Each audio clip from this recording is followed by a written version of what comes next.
Uh, I am Professor Dr. J. Rajaraman from Harbour and Ocean Engineering Department, and I am in this university for the past 10 years.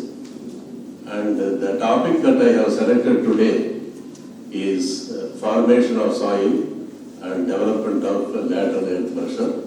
In part A, I will be discussing about the formation of soil, and the part 2 will be the lateral earth pressure development within soil.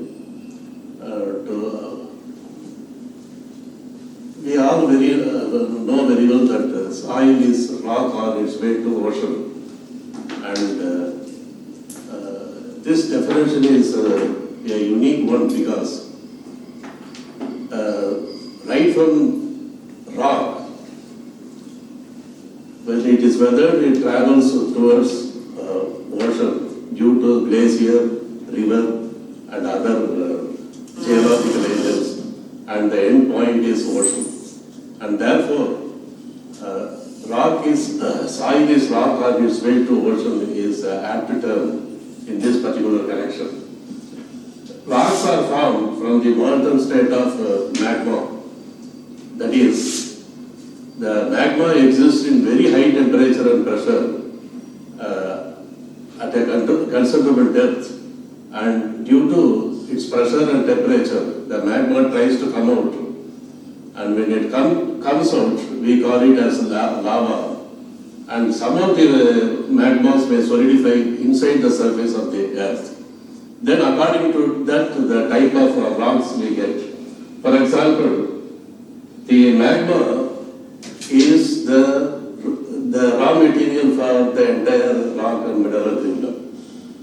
For example, the magma consists of 8 fundamental elements like potassium, sodium, calcium, magnesium, iron, aluminium, silica, and oxygen.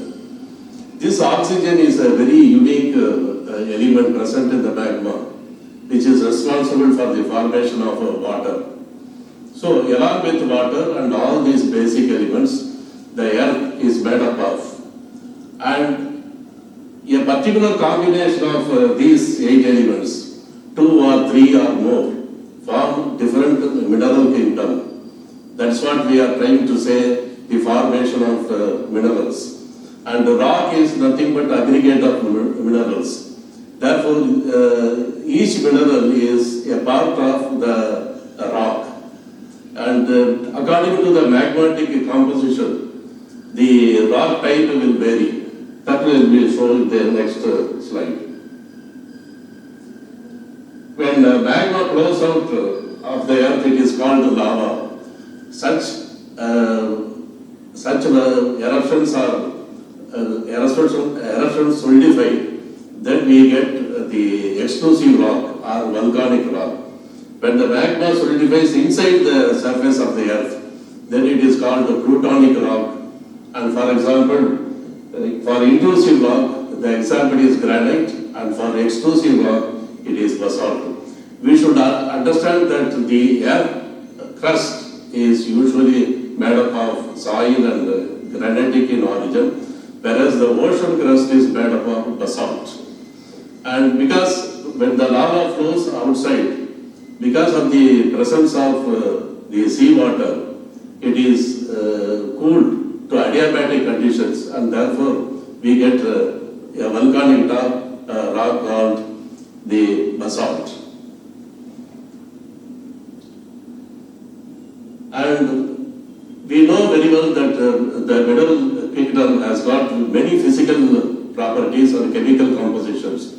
The physical properties, for example, are the color of the mineral, the streak of the mineral, the crystal system, the cleavage, and specific gravity, etc., etc.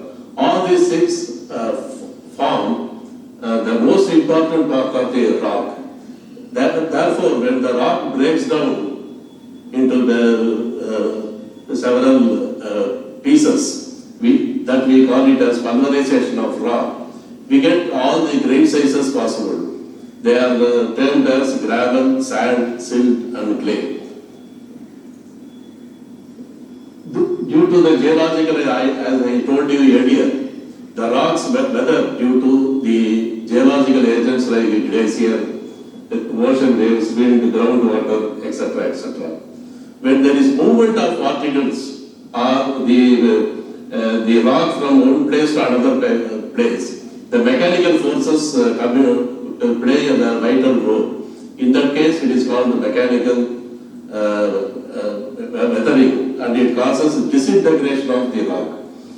The disintegration and the decomposition of rock occur together, and the decomposition is due to the chemical action of the various geological agents on the available rock. Then the pulverization of rock, from the pulverization of rock, secondary rocks are created. I told you earlier that the primary rocks are granite, basalt, granodiorite, diorite, dacite, etc. These rock weather due to geological agents and are pulverized, and the pulverized materials, gravel, sand, and silt and clay, can again become sedimentary rock whenever there is suitable cementing agents available. The natural cementing agents are argillaceous, arenaceous, calcareous, siliceous, ferruginous, and mixed material. Argillaceous means it is related to clay, and arenaceous means related to sand, and calcareous is related to calcium carbonate or magnesium carbonate, whereas siliceous is very common and it is due to silica and silicate minerals, and ferruginous is related to the ferromagnesian minerals. That is why in nature the combination of all these two create two major mineral kingdom, that is leucocratic minerals and melanocratic minerals. The leucocratic minerals are light colored, pleasing appearance, colorful, very lightweight minerals, whereas ferromagnesian minerals are leucocratic minerals and have very high specific gravity, and their role in engineering property is appreciable. I told you the pulverized rock, gravel, again when it is cemented due to any one of the 6 cementing agents, it becomes conglomerate and breccia. We call it as conglomerate because when the particles are highly rounded, because during weathering times, the particles are smoothened, the sizes are smoothened and becomes conglomerate. Whereas if the fragments are angular, we call it as breccia. Similarly, when sand is indurated by cementing elements, any one of the cementing elements, it becomes sandstone. Similarly, lime, calcium carbonate or magnesium carbonate becomes limestone, and the clay becomes shale and slate. Slate, of course, is metamorphic rocks. We are not dealing with that in this particular talk. And all this pulverized portion of the rock becomes various soil layers on the surface of the earth. That is why the essential nature of the soil mechanics comes into play. We deal with soil mechanics because soil mechanics is a dynamic thing, and it consists of 3-phase soil system. And the first solid portion is the mineral skeleton, or the skeleton of the parent mineral, and invariably the void spaces are occupied by water, and the remaining portion is with air. So this 3-phase soil system is very important in deriving equations of various types related to soil mechanics. And this soil formation in layers give the engineering importance. So far we discussed about the geological nature, the mineralogical assembly, the physical properties, chemical composition, etc., etc. Now this is a transition period where the soil formation becomes an engineering material. So we call soil as engineering material because the cohesion of the soil is very important. The angle of internal friction of the soil is very important. For example, a pure sand gives angle of internal friction, whereas a pure clay has got only cohesive properties. So these two forces, that is the resistance forces created by the angle of internal friction and also the cohesive nature of the clay in the presence of water becomes the cohesion. These two resistive forces bear the entire weight of the superstructure or the various foundation types. So in this way, this is particularly important because it gives connection between the geological aspects as well as the engineering aspects of the soil.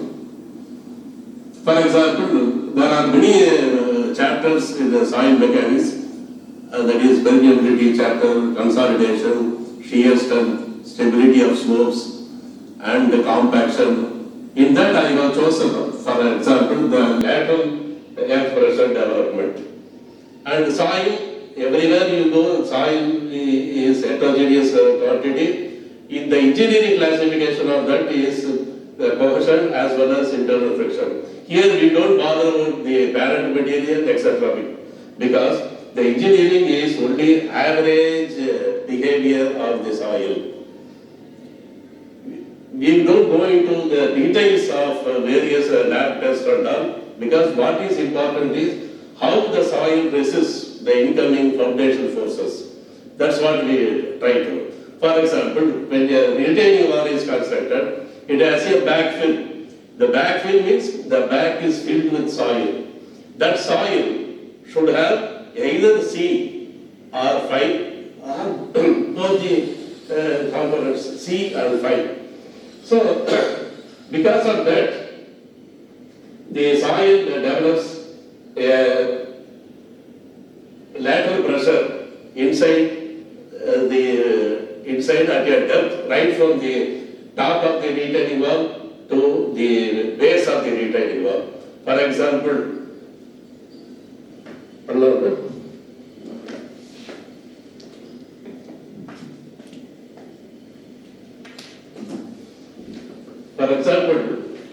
the soil at a depth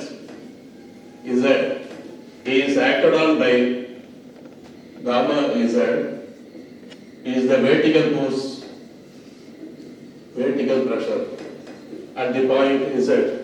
Similarly, at this point it is called sigma 1 is equal to gamma Z, where sigma 1 is the vertical pressure at a depth Z.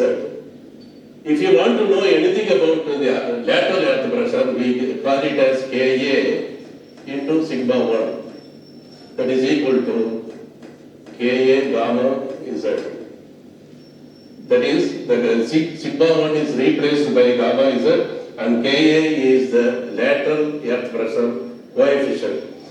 The suffix A denotes that it is active lateral earth pressure. That is what we have taken here. Ka is 1 minus sin phi by 1 plus sin phi.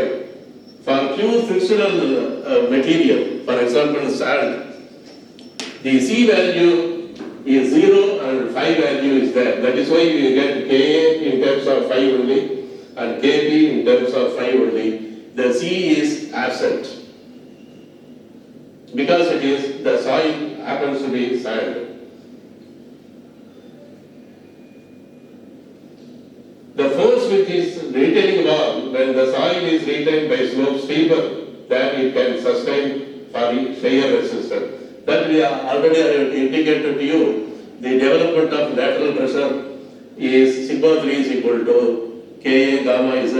That I have already indicated. In this particular slide, see, this is retaining wall. The sliding wedge is there. The soil is in level with the wall, and it has got the direction of movement,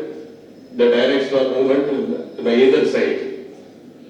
The condition for the case of active lateral air pressure development, in this case, the wall is moving away from the soil. For example, the direction of movement is this, away from the soil, the active lateral pressure is involved. If it moves towards the soil, then it is called passive lateral earth pressure. For example, in active lateral earth pressure, the soil uses its resistive force C and phi by making a small adjustment in the value of C and phi, because that is enough to overcome the instability created by the wall movement away from the soil. When the wall moves away from the soil, the resistive forces play a very important role. There is readjustment in the direction of the phi value and, if possible, C value also. And therefore, the active pressure is this type. But when it becomes passive, the wall moves into the soil. Therefore, the soil is under great stress. And the equilibrium is reached once it reaches the high level of C and phi. After that, the soil will fail. Therefore, that maximum pressure of lateral earth pressure is called the passive resistance. That is given by this. Therefore, we always think that this pressure, this is PP, and PA is less compared to PP. And therefore, Ka is small quantity, Kp is the coefficient of active lateral earth pressure. For passive condition, it is Kp. And Kp by K3, Ka is really 9 times more than the passive resistance. That is why when the angle is at phi is equal to 30 degrees, we have got the Kp value 9 times. That is why we develop all these things. The assumptions of Rankine theory of Earth. The backfill is isotropic, homogeneous, and cohesionless.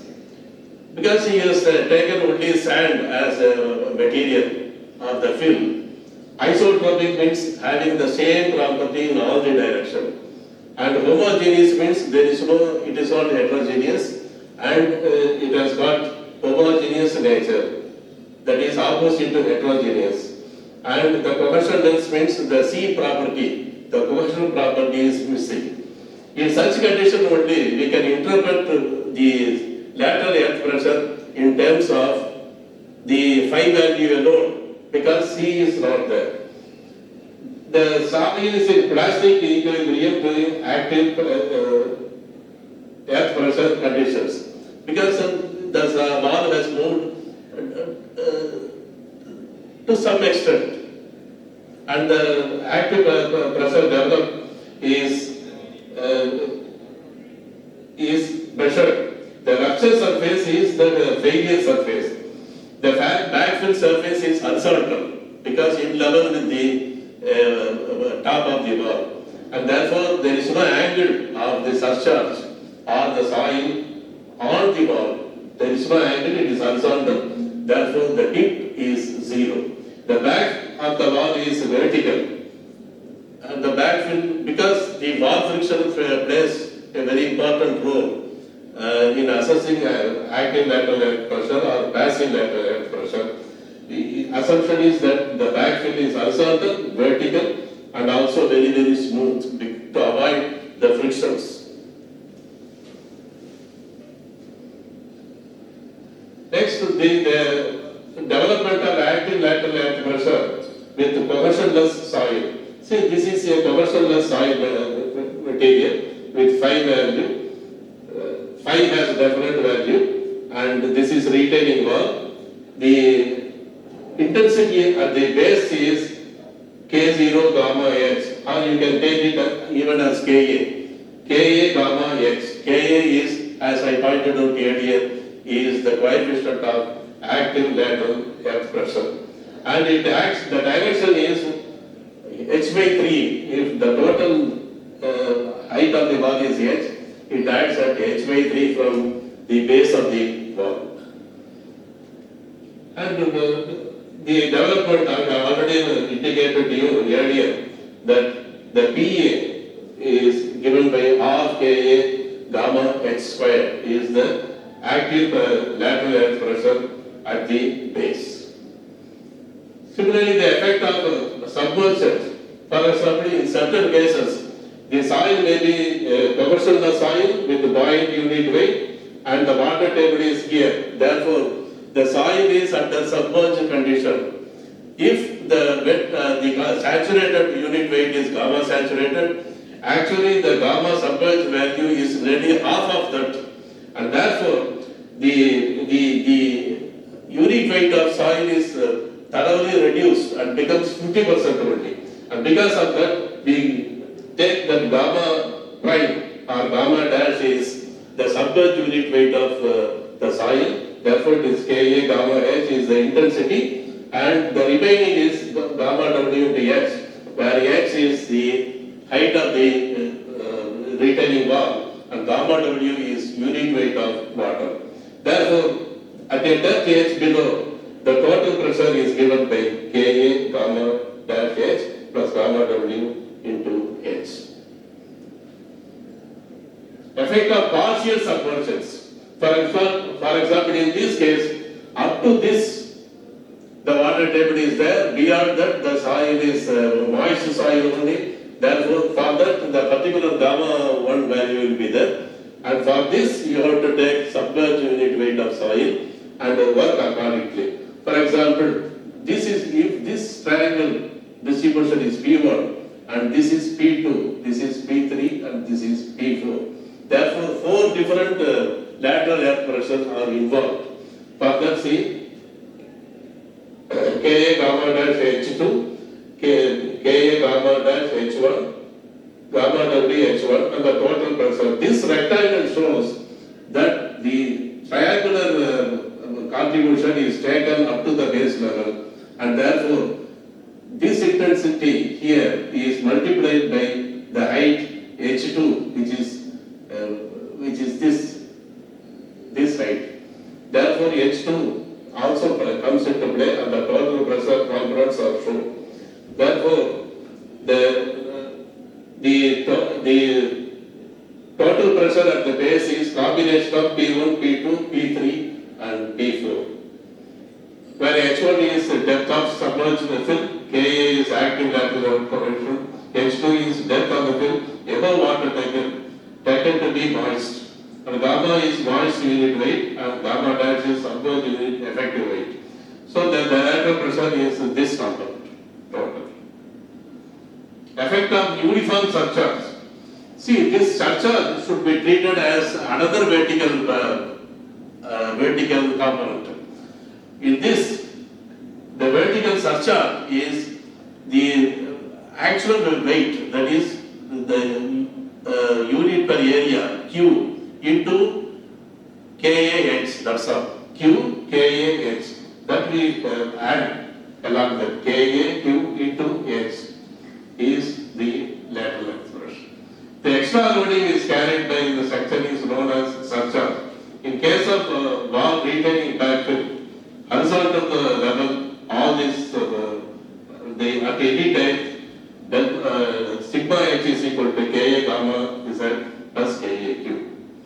And these are the effect of surcharge incline. Whenever there is a slope, say this is slope beta, inclined to horizontal line, the angle of slope is beta. So once you make beta is equal to 0, everything becomes 1 minus sin phi by 1 plus sin phi.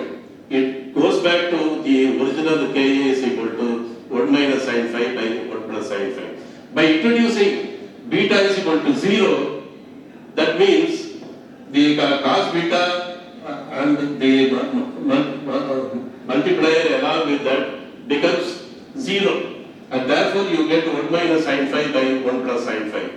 When there is beta value, for somewhere say 10 degrees or 15 degrees or 20 degrees. This Ka is modified and it is no longer 1 minus sin phi by 1 plus sin phi. And that is why, see, you have all these points. Whenever there is the active C phi soil means, it is not only phi component as well as the C component. The cohesion also plays a very important role. For a pure cohesive soil, phi is equal to 0, and therefore you get this equation. And passive earth pressure of cohesive soil, here phi is equal to 0, it has got cohesive nature only. For example, sigma 1 is equal to sigma 3, n phi plus 2c, where n phi is tan squared 45 plus pi by 2 by tan 45 plus pi by 2. Here Kb is equal to n phi, all these equations are given. And these are the assumptions. I have already told you about the Rankine nature, for that it is given. And the overall picture for the Coulomb theory, taking into account the beta, wall friction, everything, it becomes highly complicated lateral earth pressure equation. And that is how it goes. And this is Kalman's graphical graph. Here we consider the soil beds shown in dotted lines 1, 2, 3, 4, etc. Individually it is taken as the lateral earth pressure, and the lateral earth pressure, the progress of the lateral earth pressure from this point to that point is joined and given as a sign. So these are some of the problems that you can tell how to calculate.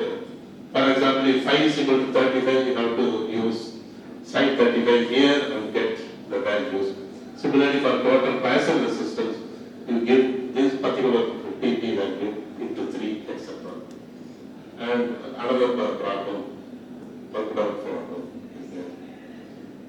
For a dry field and all, the exact calculation is shown in this. And another problem where you get all these parameters. The calculation of active pressure, passive pressure, and the point of application, etc. Thank you.